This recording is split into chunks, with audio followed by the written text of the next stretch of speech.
It is the dark and freezing morning of St. Stephen's Day, 1943. Rear Admiral Erich Bey looks out of the window of his quarters over the trackless sea. Down below, groups of German sailors scramble, running around trying to scrape off the ice built up on the machinery and armaments of the last operational battleship of the Kriegsmarine. Poor visibility and an ensuing snow squall effectively forced the German officer to rely solely on the outdated naval radar aboard the Scharnhorst. Suddenly, out of nowhere, 8-inch shells crash in the water close to the battleship. The Arctic convoy that he had been looking for had found him first. The battle had just begun. This video is sponsored by World of Warships Blitz. Take to the seas from your mobile device in the free-to-play World of Warships Blitz. Available via Google Play and App Store, World of Warships Blitz allows you to build, customize, and wage war across the waves in a myriad of different ways. Support our channel by installing the game using the link in the description below. And not only will you be helping us, but upon reaching level 3, you will gain free access to the Tier 3 battleship USS South Carolina.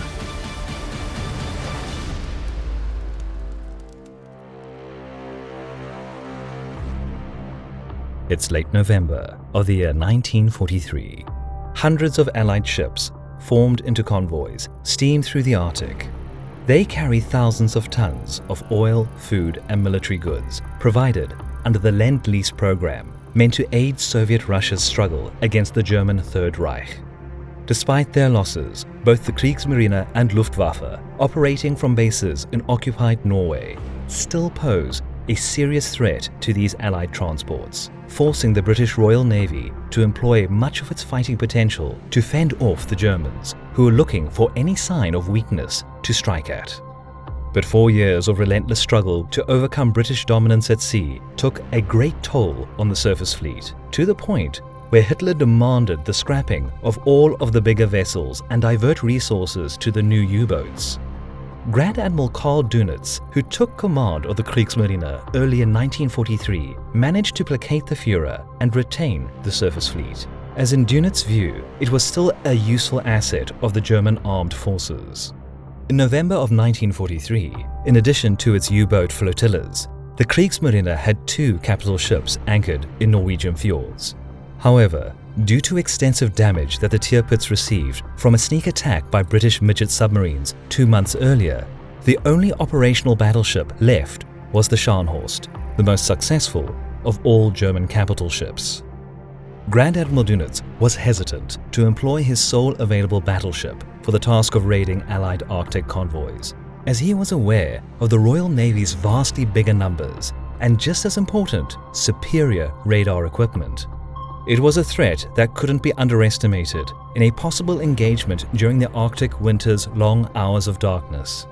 But by late December, 5 Allied convoys had reached their destinations unharmed, and Dönitz was pressed to prove the necessity of keeping the Scharnhorst operational. Thus, on the 19th of December, the plan for an Arctic sortie was made. Dönitz didn't have to wait too long for an opportunity to employ the battleship, as 3 days later, an air reconnaissance report came in via the Luftwaffe, reporting that the Allied convoy was spotted sailing west. The preparations on the Scharnhorst had begun, and Rear Admiral Erich Bey was picked to command the task force of 1 battleship escorted by a flotilla of 5 destroyers. On the evening of Christmas, his force departed the fjords near Alta, steaming north in the hopes of intercepting enemy merchant shipping. Though the German Naval Command believed that the convoy's protection would not be reinforced by British capital ships, Bey had been instructed to withdraw immediately, using his superior speed should that worst-case scenario come to pass. Unfortunately for Bey's task force, however, by 1943 the German naval radar system was largely inferior to British equipment, a situation made even worse in the bad weather conditions, a bitter cold polar night combined with snow squalls and heavy seas. In the morning of the next day, the German battle group arrived in the area of the expected encounter with the enemy merchant ships, roughly 80 miles southeast of Bear Island. Bey had guessed that he might overshoot the convoy, and so he spread out his destroyers southward in search of the enemy. He subsequently lost contact with the 5 destroyers due to disparate maneuvering and poorly transmitted orders. A mere 2 hours later, Admiral Bay was surprised. Instead of finding the convoy escort had found him, as the Scharnhorst had been picked up by British radar just 30 minutes prior to their encounter. 3 cruisers, HMS Norfolk, Belfast and Sheffield, inflicted minimal damage by closing the distance and opening fire at the unprepared German battleship.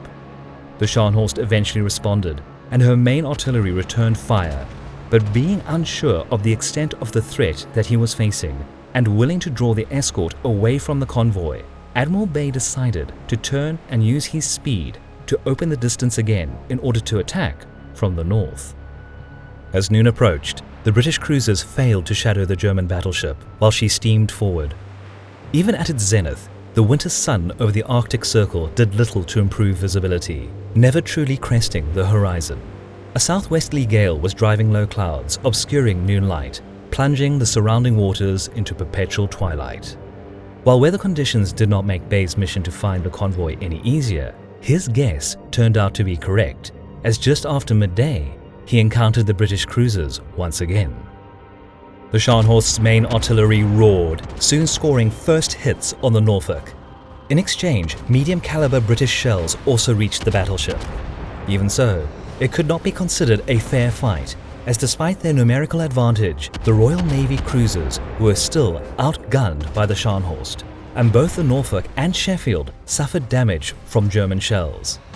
Luckily for the British, however, 2 8-inch projectiles fired by the Norfolk yielded immediate and lasting results. The first projectile temporarily disabled one of the Scharnhorst's turrets, while the other struck the Z-TACT radar, rendering it useless. This was a heavy blow for the Germans. In such poor weather, the Scharnhorst became virtually blind.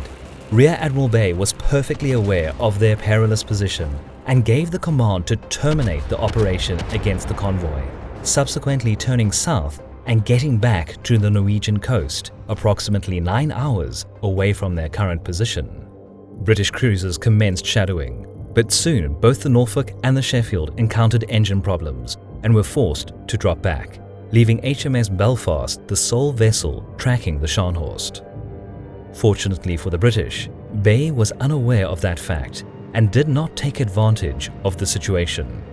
Shortly before 4 p.m., the Germans were halfway through their journey back to port. An air of relaxation could be traced on board. Despite being unable to attack the convoy, they were thankful that the Scharnhorst hadn't conceded any major damage or suffered any crew loss. But barely an hour later, the monotonous Arctic gale was interrupted by star shells fired by the Belfast, lighting up the German battleship. High-caliber artillery thundered in the distance, and seconds later, 14-inch shells exploded on the Scharnhorst's deck, destroying one of her turrets.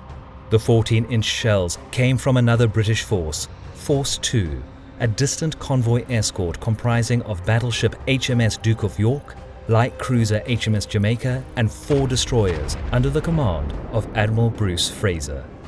Fraser, the commander-in-chief of the home fleet, closed the distance and engaged the Germans.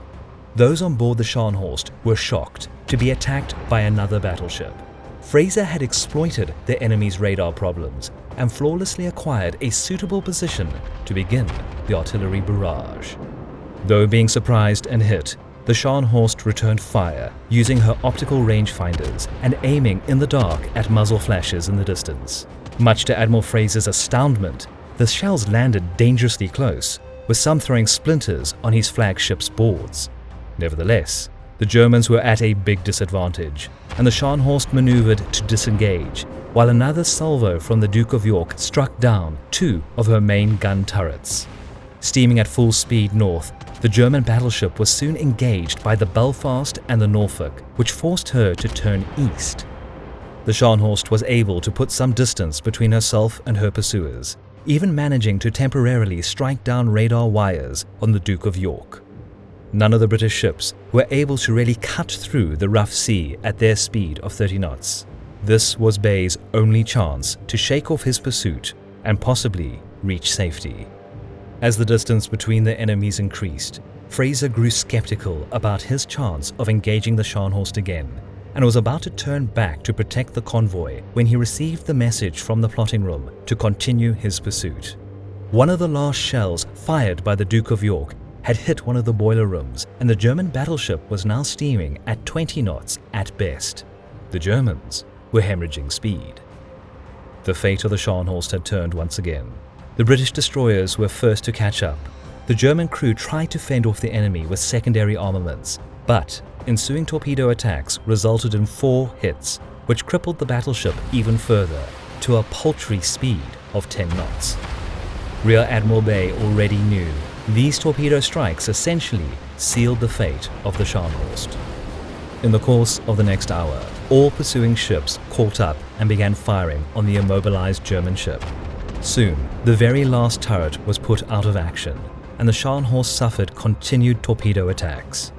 Shortly before 8 p.m., 2 major explosions were heard, and the German battleship, hit by multiple torpedoes and high-caliber shells, capsized and sunk, taking with her more than 1,900 sailors. Just a few dozen survived. The Royal Navy had obliterated the only operational German battleship and had taken another significant step towards winning the Battle of the Atlantic. Serving as virtually the entire German surface fleet outside the Baltic, Arctic convoys were still threatened by the Tirpitz until her sinking in port 11 months later. The German Navy essentially lost the capability to disrupt deliveries of war goods to Soviet Russia through the Arctic routes, indirectly further complicating the already difficult situation of the German Wehrmacht on the Eastern Front.